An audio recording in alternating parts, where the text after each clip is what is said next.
विधानसभा निवडणुकीचा निकाल लावून 7 दिवस झाले. भाजपला बहुमतही भेटलं आहे, परंतु अजूनही भाजपने मुख्यमंत्री कोण असेल हे घोषित केले नाही. देवेंद्र फडणवीस यांचं नाव सर्वात आघाडीवर असलं तरी भाजपच्या वर्तुळातून एक धक्कादायक बातमी समोर येत आहे की पुण्याचे खासदार व विद्यमान केंद्रीय मंत्री मुरलीधर मोहोळ यांना पण मुख्यमंत्री होण्याची एक उत्तम संधी चालून आलेली आहे.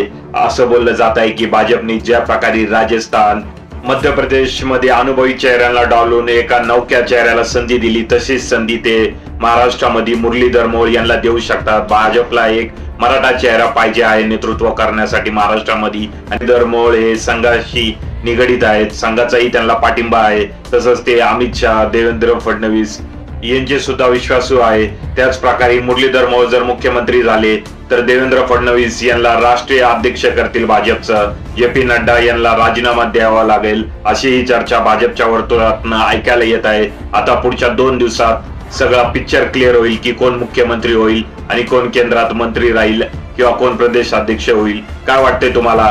भाजप कुणाला मुख्यमंत्रीची माळ गळ्यात घालेल?